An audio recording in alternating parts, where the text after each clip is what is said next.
Well, I think people are starting to come back into the room now. So, yeah, after that panel discussion, I hope you've been informed and inspired by those pockets of the future that we were hearing about from Javel, Terrell, Tamara, and Caroline, and what we heard earlier from Emily and from Selena and Jacob and Alison as well. So we've got lots of ideas percolating, hopefully. And I saw in the chat lots of people starting to think about where humanness shows up in their own work. So now is the part of the afternoon where we've been informed, been inspired, and now it's the time to imagine. So I want you to imagine that there's a magic wand and we've been transformed into a place where our justice systems are now human. And we want you to think of something that will exist in that future where our criminal justice systems are human. And we want you to work in small groups to collectively imagine and co-design something that will exist in the future that helps make our justice system more human. So this is based on an activity, and I know Paula's on the call, that Paula and I were involved with. We went on a 3-day sort of retreat about collective imagination. And there was an amazing academic there, Melanie Crean from the US, and she's done some work and it's based on a game called The Thing from the Future.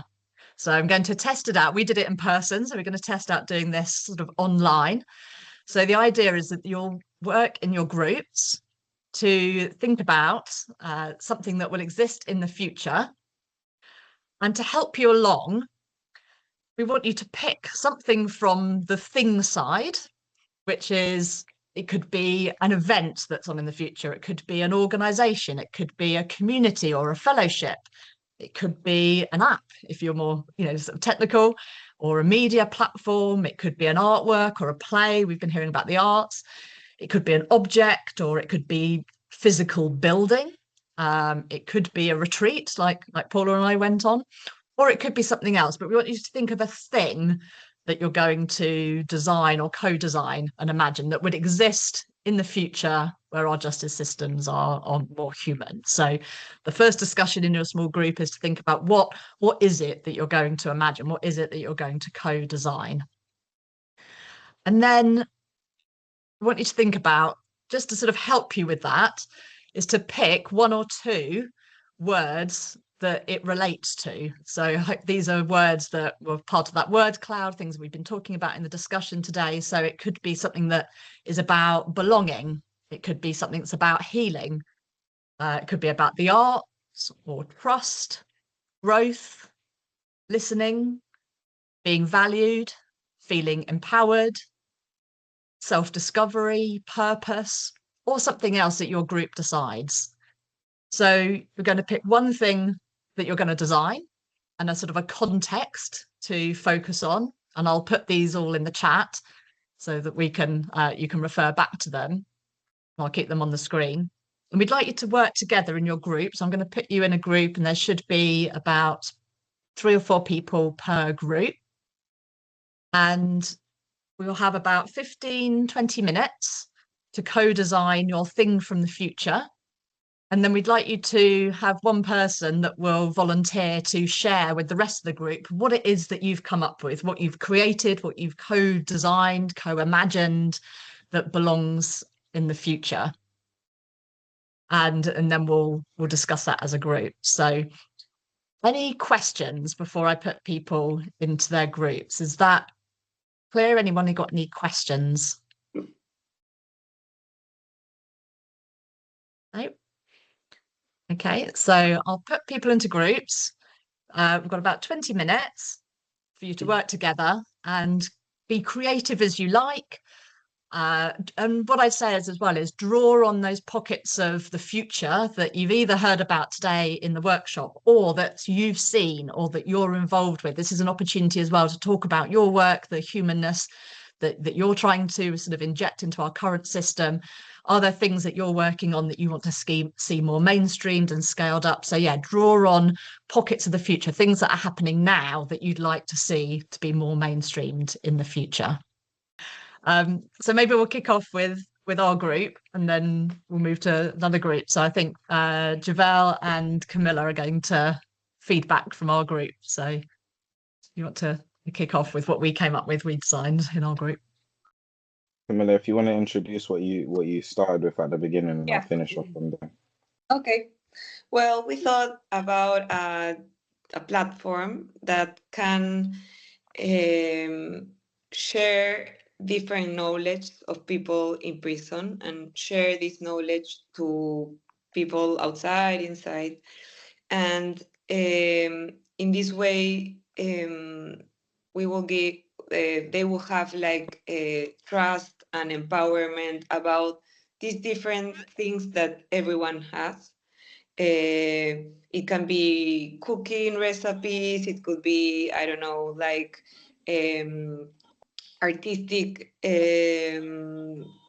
techniques, or maybe we talk about different agencies that you can get inside prison that can be really useful in life. So we thought about this interactive platform that, and also we said that this knowledge that are going to be shared with others should be monetized. So people, when they are going, prisoners, when they are going out prison, can have some money saved, so they don't go outside without anything. I think, Javel, you can help me now. Yeah, so we spoke about having different people go into prisons, being able to gather the information from prisoners. So, like Camilla said, whether that be different styles of workouts, different artworks, different ways of learning to play an instrument, whatever allowed people in prison to be able to obtain some sort of agency, and sharing those gifts with the outside world. We said that we wanted to monetize it, because oftentimes when people are released from prison, if you have no money saved, they just give you £50 to go on your way. Once that £50 is done, it's done, and you're back at square one. So we wanted a way to be able to allow people to earn money whilst in prison, for their skills, for their knowledge that they can share with the outside world. And then another part of that, we said we would have a kind of looped system. So also people outside could do things. So for example, where we said going on like a retreat together, going to different places, taking pictures, and being able to share those experiences with the individuals in prison. So it might be things that they've never had the chance to experience. We might go to a location that they really like, really enjoy. And because of the fact that they're contributing and giving to the outside, we'd be able to put money aside for them to be able to go on that trip once they were released from prison. And this allows people to feel more seen, gives them agency, allows them to trust people, allows them to feel valued. And then what was the other word that we used? Give back, that was it. And yeah, allows us to give back on both sides. So that was our idea. Anything, and Camis? Christy, did you want to come in just a final bit of the conversation about how we'd hope that there wouldn't be prisons as we know them now, and what we were talking about as alternatives? Yeah, we just said it's interesting because we're almost designing a prison when really the idea, and if we have a whole human future, that there wouldn't be a prison at all. And we were just talking about how if we could integrate enough things into the community and into the way that we live with one another, then we wouldn't even need this. It would just be like we were saying that in the meantime, there might be a need to have places where you need to take people outside of their home or their community, and that really we want to change the names, that they should be retreat centers or healing centers or something that really removes the stigma, but also gives people the permission to focus on healing and coming back to the communities better. And that we all know that reduces like intergenerational transmission of harm and stuff. They're going to go back and heal their families and heal their communities, and eventually we won't need it, or at least not nearly as much. Yeah. I think that was a very strong point of our idea as well, because an acknowledgement from myself as well as Jacob, and I'm sure Jazz would agree with this. Getting to a place within yourself in prison where you find your agency back and you do rehabilitate yourself, it is essentially just like a retreat. You have time away from the outside world to focus on yourself and build yourself as an individual, but you just sit with yourself. And if prison were more focused on the individuals themselves, then yeah, there would be a huge shift. Brilliant. Thank you so much for our group. Yeah, I loved what we designed. Excellent. Which group would like to go next? We have a volunteer to feedback from another group. I'm happy to go. Brilliant. Thanks, Jazz. We had the amazing Laura, Lena, and Selena in our group. And we came up with some amazing ideas, ideas that are already fizzing in my mind. One of the ones picking up on those sort of healing centers was the House of Human Justice. Yeah, that's good. Imagine creating an organization led by people with lived experience that exists as a home for healing and purpose rather than just a service, another bolt-on. It would offer healing circles, purpose studios, so that people could find their meaning in life, and system change labs where justice impacted people process trauma, rediscover who they actually are, and co-design a more humane justice practice, so that you're almost like passing on the baton to the next generation. In this space, people are treated as co-creators, not cases. Their stories are honored as medicine, not mined as data. By centering healing and human justice, care, dignity, and lived experience leadership, the organization would help transform justice systems into places that recognize both growth from a humanitarian perspective instead of erasing that growth and that humanness. We then spoke about the failure of the media globally, on how they always focus on failure in the systems rather than success. I'm surrounded by people that have been successful both through the prison system or sort of supporting the rehabilitation journeys. Our stories don't get up there. We don't get the clickbait. Success leaves clues that would help people that are in prison go, actually, well, if Javel can do it, if Jacob can do it, if Paula can do it, why can't I do it? Terrell, why can't we do it? And it gives people that belief structure. And I came across a quote, which I'm happy to share. It says, pointing fingers at problems will never solve them if you're not searching for their roots. And then we spoke about, Selena very kindly said about the empowerment piece, is the lack of agency you have when you're incarcerated. Why don't we co-create, prison wings and regimes around people that have that lived experience of what does work, that really works for the majority of the people inside. And also to award the hidden heroes behind the doors. We talk about the hidden heroes in the system. We talk about hidden heroes in emergency service. What about those hidden heroes, those people that we've all met in that custodial journey that actually really lean in and show their humanness when it's a lot easier not to? And then we talked about teach to preach, is upskill people to teach. And then, I learned to teach somebody else. We curate leaders from within the system so that they can become the preachers of the future. And then Laura concluded beautifully with opening the breathing space where bureaucracy takes a back seat. Yeah, because we know that the computer says no, we know the money's not there, the government are focusing on X, Y, Z and whatever it may be. And we have to break through those barriers so that we give people not just what they need, but what they also want so they can feel a bit more integrated. I just want to quickly share this. I was at Pentonville this morning celebrating the Voice of the Ville, which was a magazine that I was involved in. And one of the pieces was being part of the Voice of the Ville showed me how powerful it is when a human finally hears themselves. Inside those walls, expressions become liberation. I watched men uncover creativity they didn't know they carried, articulate truths they'd buried and stepped into bravery that changed them.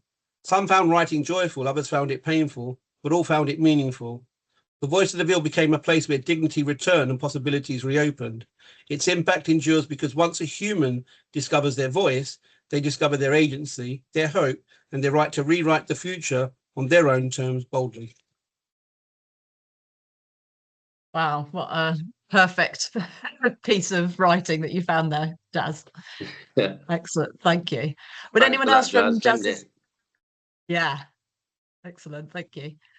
Anyone else from Jazz's group want to add anything in? I think that sounded quite full, but anyone else wanted to add anything else? No, I think Jazz covered all of it for us beautifully. Excellent, brilliant, thank you, Jazz. And the final group, a volunteer from the other group.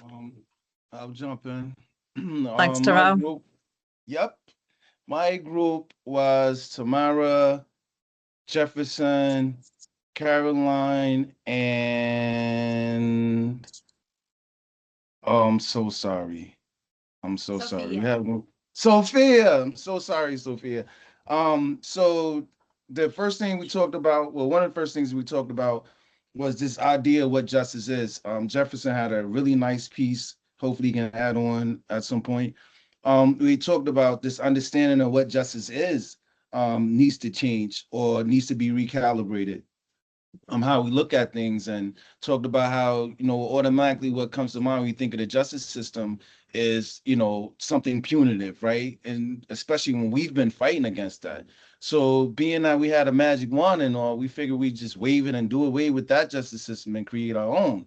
One at which when you show up, is how they do the PSIs and you're kind of booked in, that whole experience changes, right? You're not being isolated or ostracized out the gate, right? We're coming in to show you that you have support, that you matter, that you are loved, right? So taking that holistic approach to, regardless of what the crime is.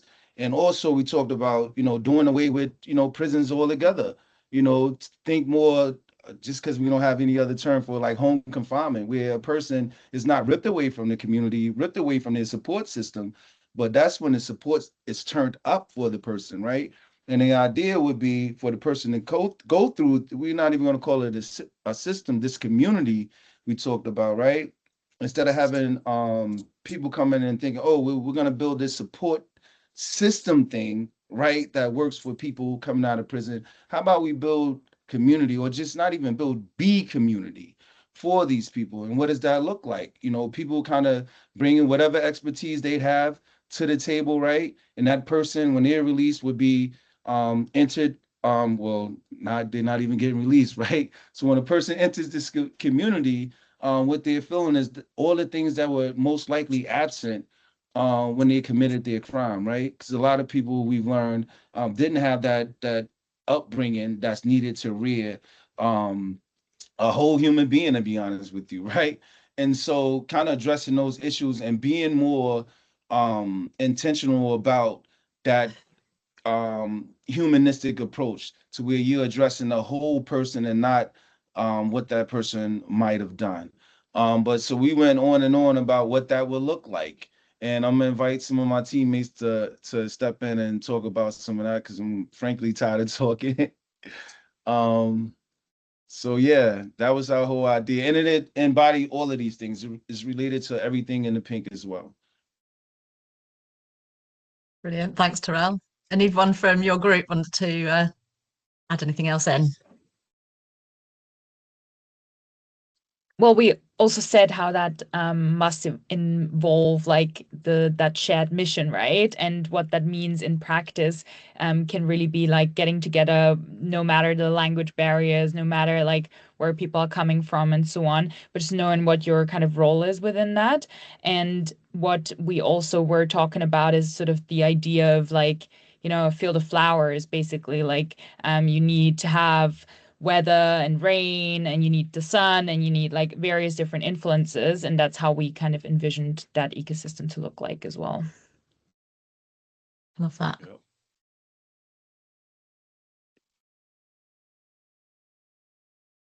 Anyone else from Terrell's group want to add in? Paula, were you in that group? I just wondered, because we did this activity back in January. I just wondered if you had any thoughts on just collective imagination in general as well. Our group talked much more about how it felt. Oh, I think we've lost Paula. Hopefully she'll be able to I was rejoin. in the same Alison. group as Paula. I hope she does manage to come back. And our conversation was about lots of things, but some of it was about how the future has to be inclusive, and that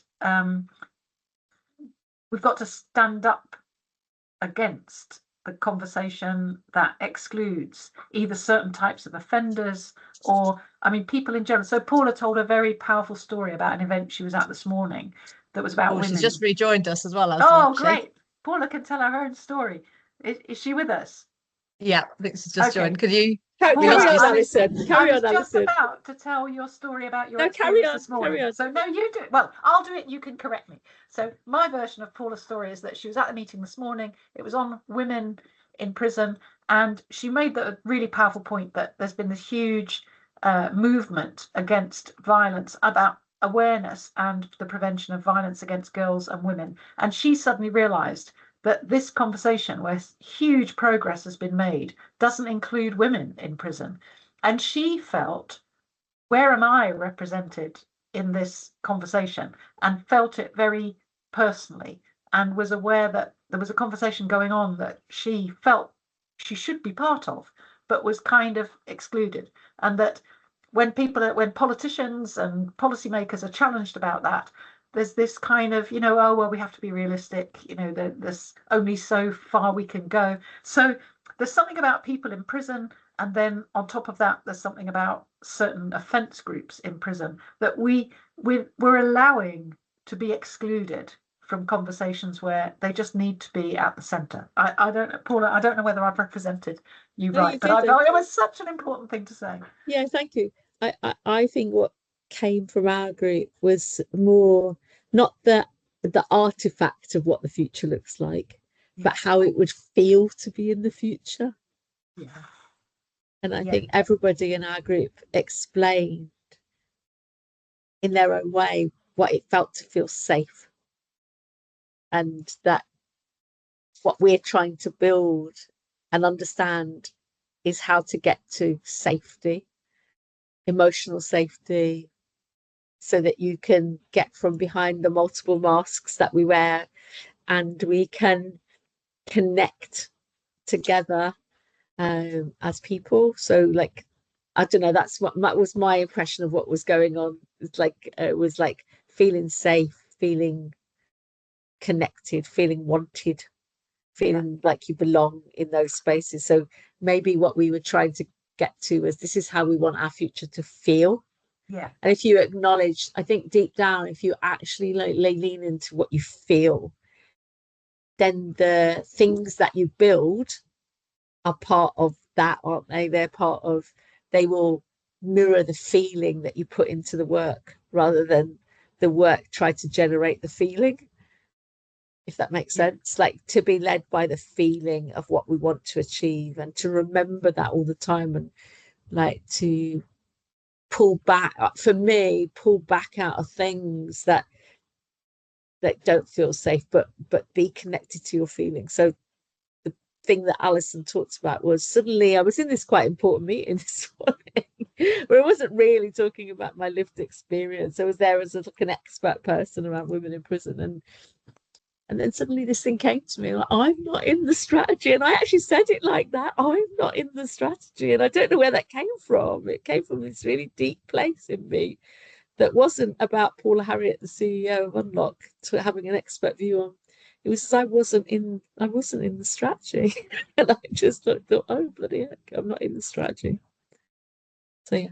And I think holding on to that reality of who we are as people helps us create beautiful spaces in the future, remembering that, not being constrained by the title. I mentioned that somebody else had said that thing about titles, hadn't I?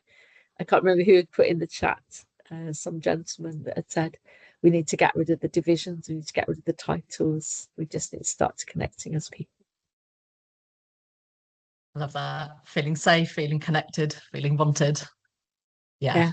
It's and that's the idea of this. It's just to kind of, one of the questions we actually asked in the interviews that we did with the panelists was, what would it feel like, as well as what it would look like. So I'm really glad your group touched on that. That's amazing. Caroline, you wanted to come in on that point.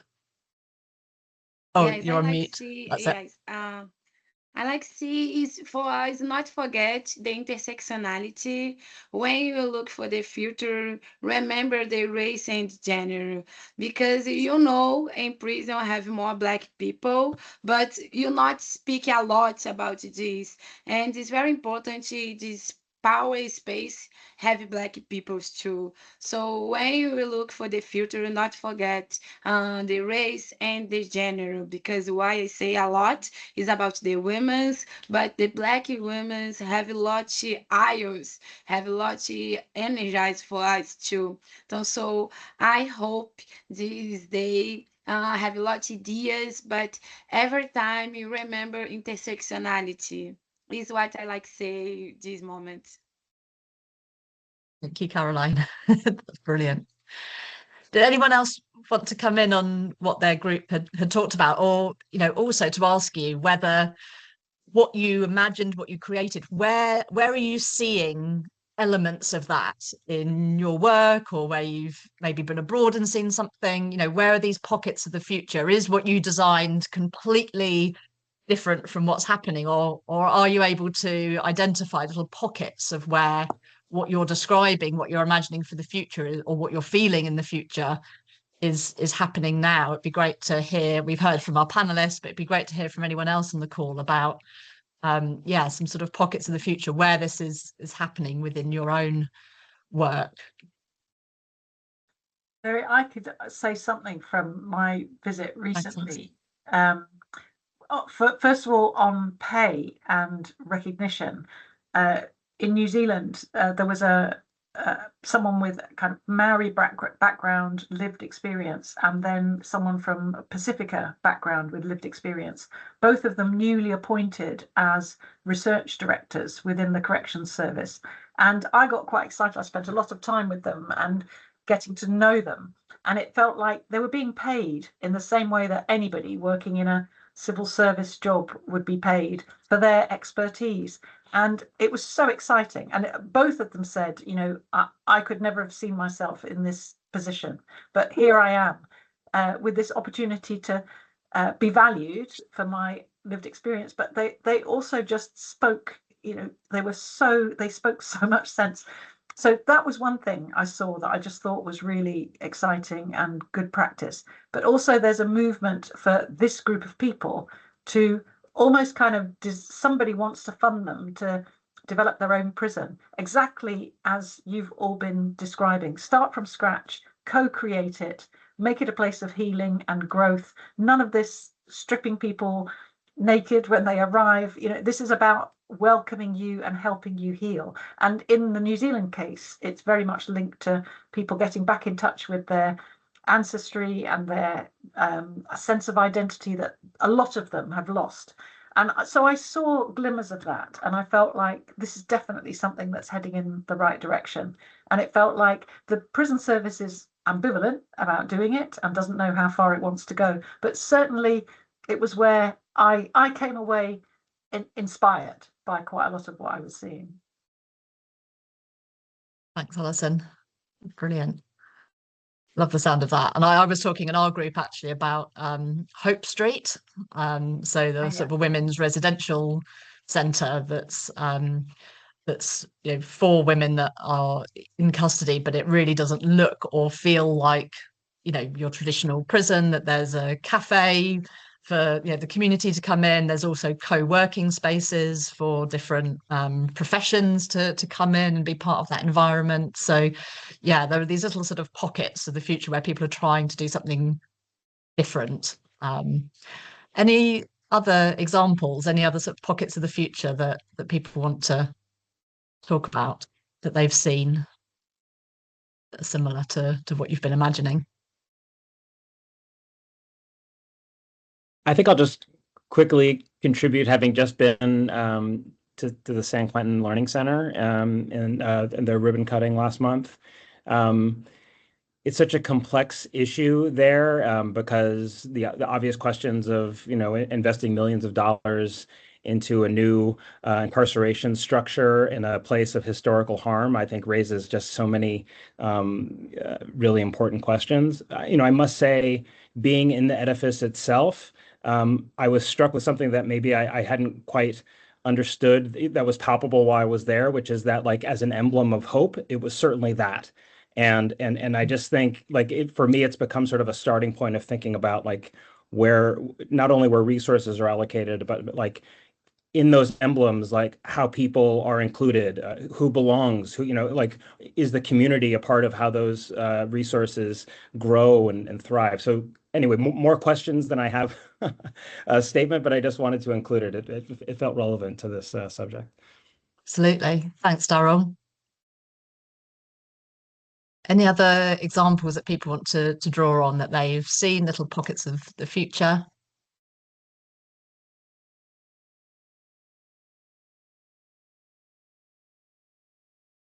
I think just jump in, I didn't put my hand up, sorry.